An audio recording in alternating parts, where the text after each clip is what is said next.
aho uri hose ugomba gusenga, kubera ko Imana duhorana nayo, tugendana nayo.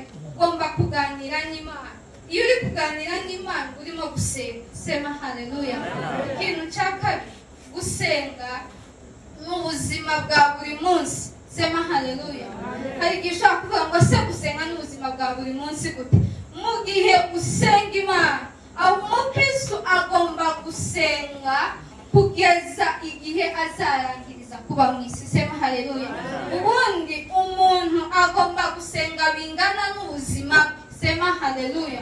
Iyo usenga ugasenga bingana n'ubuzima bwawe, biguhesha kugera aho tumaranira kugera, sema haleluya, kuko Pawulo yabivuze. Amen. Turongera tuvuge dusenga ryari? Haleluya. Icyo nicyo kibazo cya kabiri, ni ryari dusenga?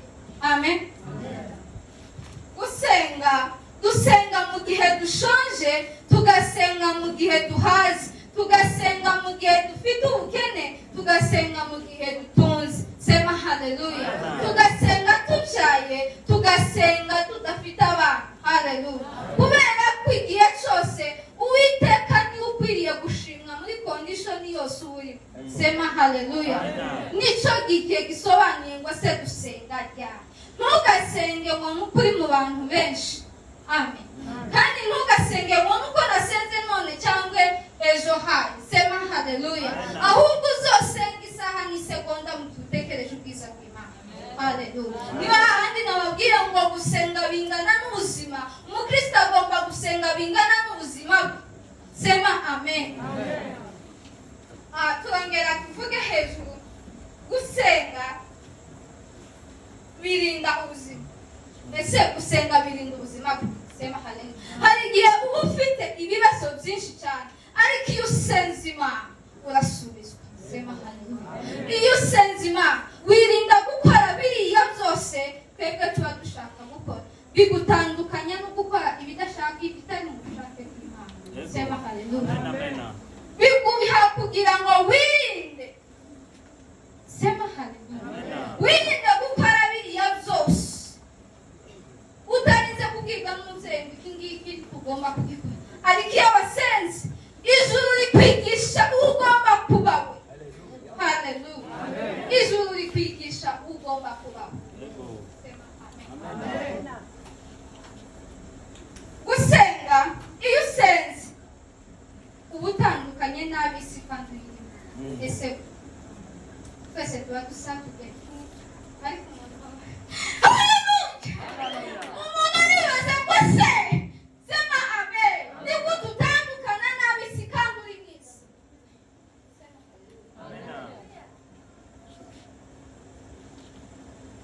Turatandukana.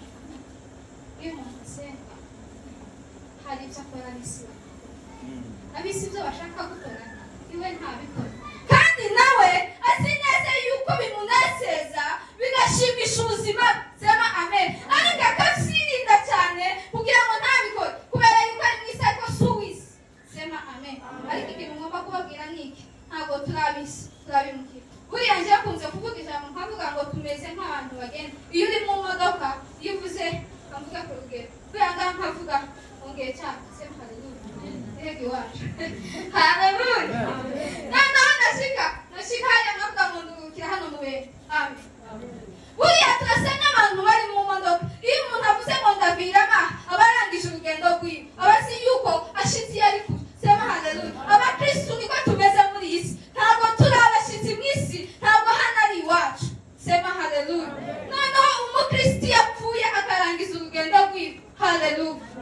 Akarangiza urugendo rwiwe, aho ngaho ni nko kujya mu modoka yivuze ngo ndashitse, haleluya. Abandi tugakomeza tukaja imbere. Buriya iyo upfuye urangije urugendo rwawe ukabwese iwanyu, gusa icyiza mu ijuru niho heza kurusha n'isabukuru. Haleluya, semeni haleluya, semeni haleluya. Iyo usenga murarema, ese urema gute? Urategeka bigakunda, sema amen. Urasenga, wasenga ukavuga ngo Mana shaka yuko iki kintu kiba, sema haleluya. Kubera za mbaraga z'amasengesho cyakintu kikaba, sema haleluya. Uremwe mu buryo bw'umwuka. Ubundi Kristo yaduhaye ubasha n'ubushobozi bwo kugira gute, uko twebwe tukaza, sema haleluya. haleluya, haleluya. Iyo usenga urasenya.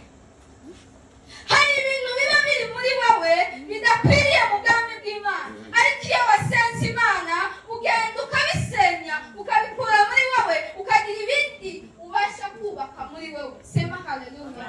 Ibyo byose bana n'amasengesho. Umubyeyi ashobora kukubwira, abapasitori bakakubwira, abavandimwe inshuti zikakubwira, ariko ntubyumve. Sema haleluya. Ariko iyo wasenze uzi ubyibwira kandi nta wundi wabikubwira. Sema haleluya. Gusenga birasenya. Gusenga bigira ikindi kintu ukora ku buzima bwawe. Ubundi iyo usenga, sema haleluya, urimenya. Iyo babwiriza muri mu ikanisa uzuvuga ngo wabwiye naka, sema haleluya. Ariko iyo usenga uzuvuga ngo iri jambo rikoze ku mutima, iki ngiki sinagikoraga neza. Iyo usenga urimenya, ukamenya ngo se ndiki ndinde. Sema haleluya. Urimenya iyo usenga, ukamenya uriwe. Sema haleluya. Ntabwo ucira abandi imanza. Ijambo ry'Imana rizatubwira ngo niki gituma ureba agatotsi kari mu jisho rya mugenzi wawe, ngo ariko nturebe umugogo uri mu ryawe. Iyo ntabwo kabaye agatotsi cyangwa ikindi, ahubwo ryabaye umugogo. Sema amen. Haleluya. Iyo usenga witandukanya n'ibyo byose. Sema haleluya. Witandukanya n'ibyo byose, ukambara izindi mbaraga. Haleluya. Ukamenya aho ugomba kuba, ukamenya uriwe. Sema haleluya. Sema haleluya. Iyo usenga biguhesha kwegera Imana. Sema haleluya. Ukegera Imana ukagira ubusabane nayo. Hari igihe wibaza ngo se bandi ku Imana izibaganiriza ikababwira ni iyihe mpamvu? Nuko bagize gute? Basenze babasha kwegera Imana kugira ngo iyo mu ruhande rwabo. Ntabwo mvuze yuko Imana turaba, ariko iyo ukoze ikintu kitari cyiza Imana isa n'iguteye umugongo. Sema amen. Ariko iyo wasenze ukegera Imana bituma haleluya ugira ubusabane n'Imana, ugasenga Imana, ukegera Imana. Sema haleluya. Ukegera Imana cyane kuruta uko wayegera utari mu masengesho. Sema haleluya. Sema haleluya. Iyo usenga bikwereka urugero ugomba urimo. Sema amen. Hari igihe wibwira kukiranutse kubera yuko udasenga, ariko iyo usenga bikwereka yuko udakiranutse. Aho uri ntabwo ariho ukwiriye kuba. Ugomba kuba ugatera intambwe. Haleluya. Haleluya. Bikwereka aho ugomba kuba, bikwereka uriwe. Sema amen. Narangiza bikakumenyesha urugero ukunda Imana. Haleluya. Bikakwereka urugero ukunda Imana. Hari igihe wibesha cyane ngo ukunda Imana, ariko mu ijuru utazwi. Ariko iyo usenga biguhishurira kumenya cyane. Sema haleluya. Urugero urimo rwo gukunda Imana, biguhishurira urugero urimo gusenga Imana. Icamba ugasenga Imana, icamba tukegera Imana. Iyo usenga, sema haleluya, uhishurirwa iby'ejo. Haleluya. Uhishurira ibizaza ejo kandi utarahagera. Sema haleluya. Kubera ko gusenga kwawe kukagukiza urupfu wari ufite ejo kandi wowe utabizi. Sema haleluya. Ukakwereka ejo hawe uko hazaba hameze. Amen. Haleluya. Niryo jambo twasomye mu Bami ba kabiri. Yaramusubiza aramubwira ati ngo icyampa ugahumuka. Sema haleluya. Icyampa ugahumuka ngo ukareba ngo kuko wowe turi kumwe warota bariya. Sema haleluya. Uwo ni umugaragu wa Gehazi. Sema amen. Gehazi ni wowe umugaragu w'Imana wabashije kurinda gusenga kwiwa mu gihe cye, wabashije kugendana n'Imana, wabashije gusenga nk'uko bikwiriye. Sema haleluya. Gehazi iwe bukeye mu gitondo arazinduka ngo asanga bagoswe n'amagare n'amafarashi. Warangije ngo aragenda ngo abwira sebuja, aramubwira ngo databuja, ngo se wabimenye? Sema amen. Ngo twatewe. Haleluya. Amagare n'amafarashi zatugose. Ariko umugaragu wasenze wamenye Imana, ikintu yakoze gusa yakoze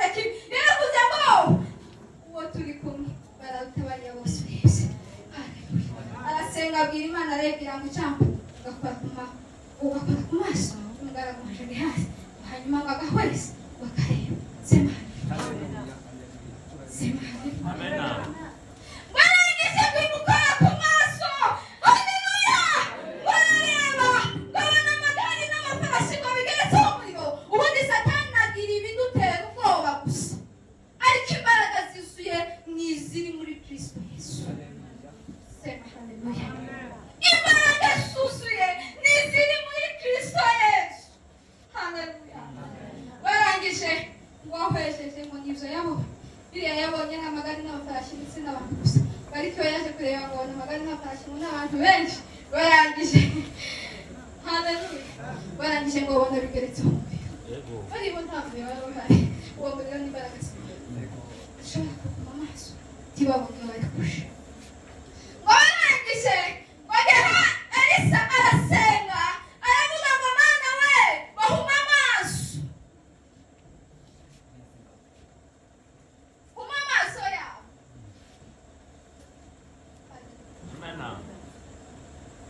huma amaso yabo ntibabone iyo bari kurusha semeni haleluya semeni haleluya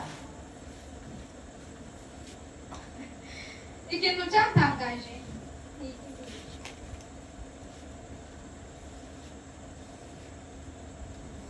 umwami w'Isiriya sema amen umwami w'Isiriya yabashije abagaragu biwe ninde muntu uri mu kuja kubwira Yerusalemu ukababwira ibyo navugiye rwanda rw'uburingo bwanje sema haleluya hari igihe ushobora kuba uriho uri aho ngaho ntuba utazi ukuntu biri kugenda sema haleluya ariko iyo usenga imana iguhishurira biriya byose iriya migambi yose iri baba gukurikiza sema haleluya kwereye ko wasenze imana arangije ngo Elisa ikintu yakoze iwe agumya kubera ko imana yamwishuriraga yuko isiri sema amen hari ibyo bashaka kumuhiga bakamwica iwe ikintu yakoraga inzira yari afite kunyuramo kubera yuko abisiriya baba bamaze kumenya yuko kubera ko bamugendagaho bamaze kumenya yuko ari bunyure tuvuge ngo rusazi sema haleluya yarangiza ntabagifashe umwanya wa rusazi kubera ko yasenze imana ikamuhishura akanyura hano barangiza bakibaza ese ninde muntu watuvuyemo akaje kubwira haleluya ajya kubwira Elisa arangije umugaragu we ndamubwira neza yuko ibyo byose nubwo biba ariko wabazi yuko imana ihari sema haleluya arangije umwe muri baravuga ngo ntawe mwami uzuja kuyavuga ariko ngo hariho umukozi w'imana uzohishurirwa ibyo haleluya uwasenze imana arahishurirwa akamenya n'ibizaza ejo sema haleluya sema haleluya iyo niyo mana ugomba gusenga yonyine gusa niyo mana ikwiriye gusenga amasaha yanjye haleluya reka tuvuge hejuru ya Daniyeli sema amen Daniyeli nawe yasenze imana sema haleluya ndashaka mwumve ibitangaza bisima mwumve imbaraga zima ukuntu zikorera muri twe nuko ari twebwe gusa tuje kure yazo sema haleluya ariko ba Daniyeli ntabwo batandukanye na ko bishatse natwe twabikora sema haleluya arangije Daniyeli ngo yumve itangazo umwami wabo yatanze ngo atanga itangazo baravuga ngo yari yarose izosi abura izimusobanurira semeni haleluya barangije kuba izimusobanurira ngo afata abanyabwenge ngo aravuga ngo mwese ntabwo ushobora gupfa kubera ko nyanaka yavuze ngo aho gupfa igihe cyawe sema haleluya nta muntu wicwa n'undi icyo kintu muzakire nta muntu wicwa n'undi cyagiye nawe undi muvuga ko yamwishe ubundi ntiyamwishe niwe imana yacishijemo kugira ngo agere umugambi bw'imana sema haleluya haleluya nta muntu ufite ububasha n'ubushobozi bw'ubuzima bw'undi muntu mu kiganza ahubwo imana yonyine niyo ifite imbaraga n'ububasha ijambo ry'imana ritubwira ngo niwe mubumbyi natwe tukaba amabumba sema uko yashaka kutugira niko yatugira ariko nta mwana w'umuntu ugufiteho ububasha sema haleluya haleluya ikintu cyose niyo cyabaye ukamenya ko Kristo ari wowe wabishatse ko ariko bigomba kumera nta kintu kitaba mu bushake bw'imana Sema haleluya. Arangije Daniyeli ikintu yakoze amaze kucyumva, aragenda yegera umugaragu. Sema haleluya. Yegera umugaragu w'umwami. Haleluya. Arangije aramubaza. Semeni haleluya. Mwakwakiriye ariko Nandi. oya Haleluya. Daniel asumvishije agenda abwira umwami, aramubwira ngo se Ariyokiwe. Haleluya. Niki cyateye umwami gukora ibingibi bari gukora? Sema haleluya. Mwarangiza ikintu yamusubije, amubwira amakuru yose ko umwami yarose inzozi akazibagirwa kandi ashaka ko bazimusobanura. Niyo mpamvu agiye kwica abanyabwenge. Haleluya. Arangije Daniyeli asumva umusore wasenze Imana icyapa tugasenga, ngo aragenda ajya kubwira, arihuta vuba ajya kubwira umwami, aramusaba aramubwira ngo mpeza umunsi ngo uzasobanurire uko byagenze. Sema haleluya. Arangije nawe ikintu yakoze. Haleluya. Aragenda abwira inshuti ziwe zandi zitatu, aravuga ngo nimuze yinjiye mu nzu yiwe, nimuze twinginga Imana. Ahari Imana hari icyo yakora. Imana yacu ni inyembaraga. Ngo baragenda bajya gusenga, ngo barangije kuja gusenga, Imana ihishura ibihishwe. Imana ibona mu mwijima, ngo mu mucyo iyo duhorana nayo. Sema haleluya. Ikintu yakoze, ngo barangije ngo barasenga binginga Imana, Imana ibahishurira inzozi umwami yarose ndetse n'ibisobanuro byayo. Barangije ngo aragenda, umwami amaze kumuhamagara, amubwira inzozi, amubwira ukuntu yabirose. Ntabwo ndi bubivuga byose kuko impamvu y'umwana. Arangije ndagenda bica mu ncamake kubera ko umwanya haleluya. Barangije amaze kumusobanurira inzozi, amaze kumubwira ibyo yarose, arabimusobanurira, umwami yikubita hasi. Batangira kumara, baravuga ngo Imana yanyu niyo Imana yonyine ifite imbaraga. Sema haleluya. Barangije ikintu yakoze, bamaze kumusobanurira ubu abantu bari bagiye gupfa, b'abanyabwenge baba bagipfuye. Ngo ni Imana itanga ubwenge mu banyabwenge. Sema haleluya.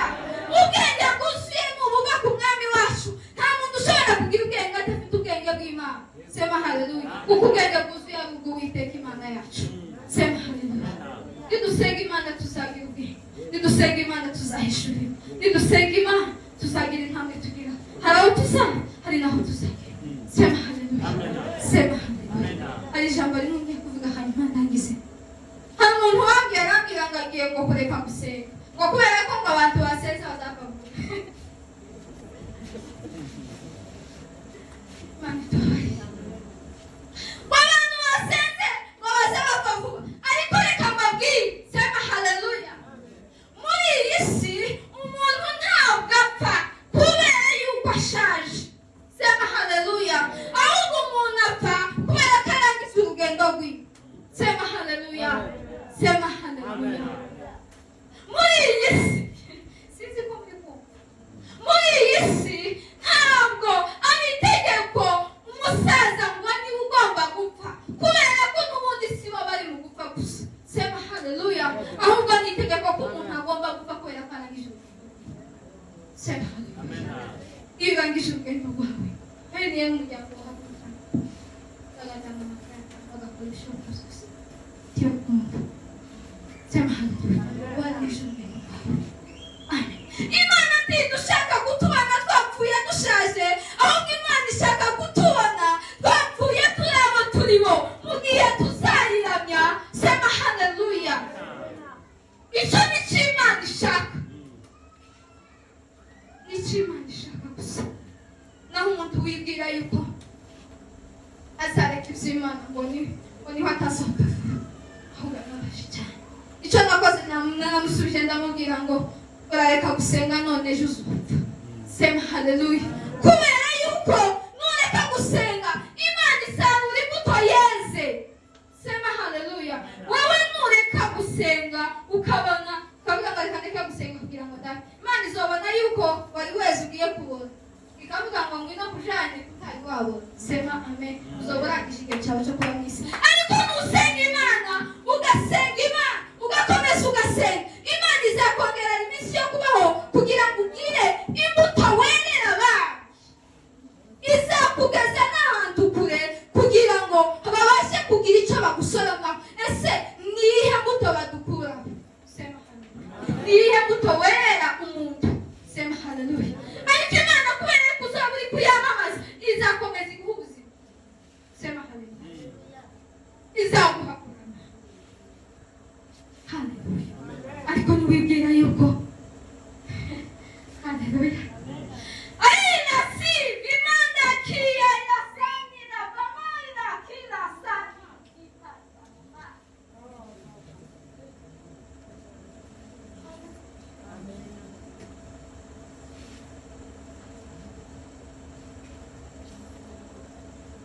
Usenge Imana izatuba hafi. Usenge Imana tuzasubizwa. Hari igihe usenga ukabona Imana itagusubije, ukabona warasenze cyane igihe kimaze kuba nshinshi, ukavuga ngo hari Imana aje kwiza inyuma, ariko iyo Mana irahaba cyangwa itihaba.